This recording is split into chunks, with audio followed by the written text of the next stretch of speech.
Entonces Jesús dijo a sus discípulos: Yo os aseguro que es difícil que un rico entre en el reino de los cielos. Y os repito, es más fácil que un camello entre por el ojo de una aguja a que un rico entre en el reino de Dios.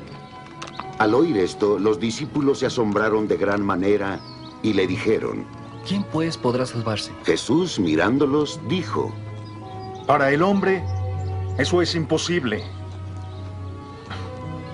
Mas para Dios, todo es posible. Entonces Pedro le dijo: Hemos dejado todo para seguirte.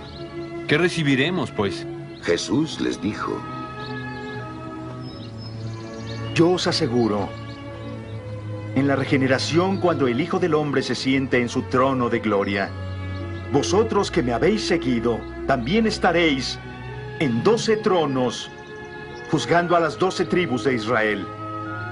Y todo aquel que haya dejado casas, hermanos, hermanas, o padre, o madre, o hijos, o hacienda en mi nombre, ese recibirá el 100 por 1 y heredará la vida eterna.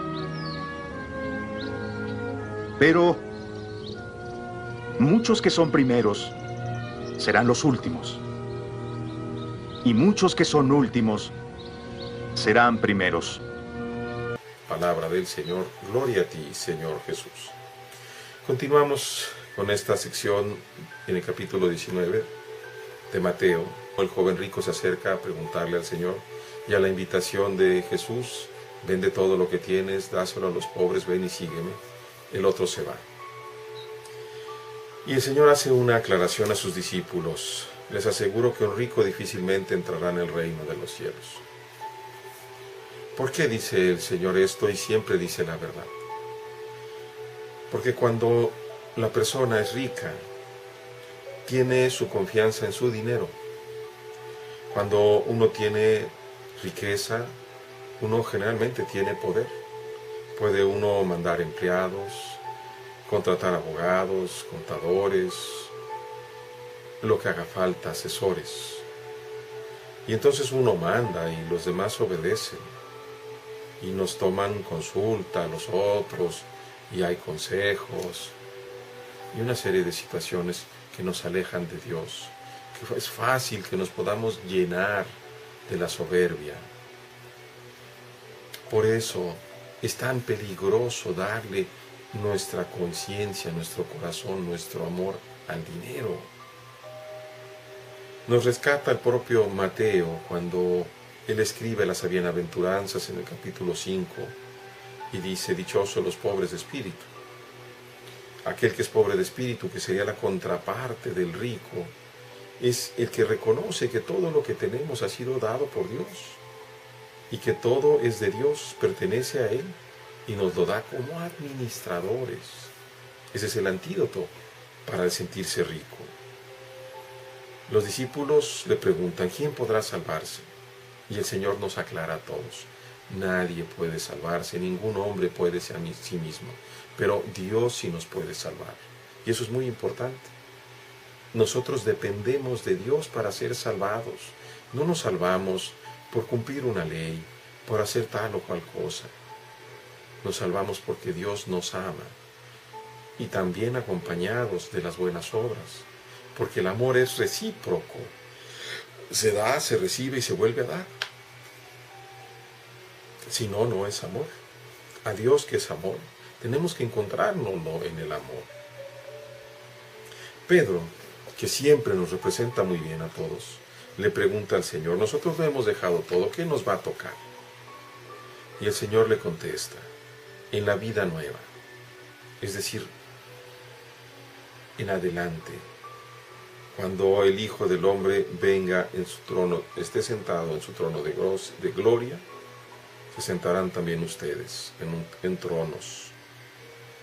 Es decir, lo primero que ofrece el Señor a aquellos que lo sigan es la vida eterna.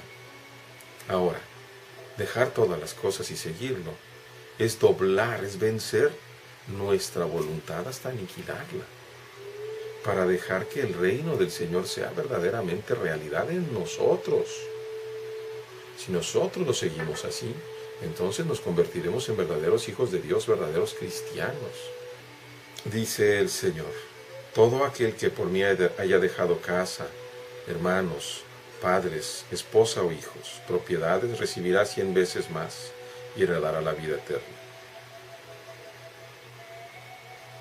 Así es, el Señor paga y paga muy bien. Pero dice, muchos primeros serán últimos y muchos últimos primeros. Hay muchos que piensan, desde mi punto de vista, quizá un poco soberbiamente, que por haber dejado las cosas en automático entran al reino de Dios. Y lo importante es no solamente el despojarse de las cosas, que eso representaría una suma cero, me quito las cosas pero no tengo nada más. Aquí lo que importa es llenarnos de la vida del Señor. Es ese gesto que el Señor nos invita a hacer cuando nos dice, este es el cáliz de mi sangre, tomad y bebed todos de ella. ¿A qué nos invita el Señor tomando su sangre? A vivir su propia vida, a hacer la vida del Señor nuestra propia vida y a permitirnos que el Señor renazca en nuestra vida personal, en nosotros, en cada uno de nosotros. Y dice San Pablo, hasta que lleguemos a la estatura de Cristo. Imagínense qué hombre, qué mujer normal que no sea el propio Señor podrá llegar a esa altura. Prácticamente imposible. Pero es el camino de santidad el que transforma nuestras vidas y el que realmente le da sentido a esto. No una simple renuncia. Una renuncia sí, pero para llenarnos de Cristo. Entendamos pues claramente a qué nos llama el Señor, a configurarnos verdaderamente con Él. Y para configurarnos con Él tenemos que empezar por la humildad, porque no hay hombre más humilde que el Señor Jesucristo, y a Él es nuestro Maestro.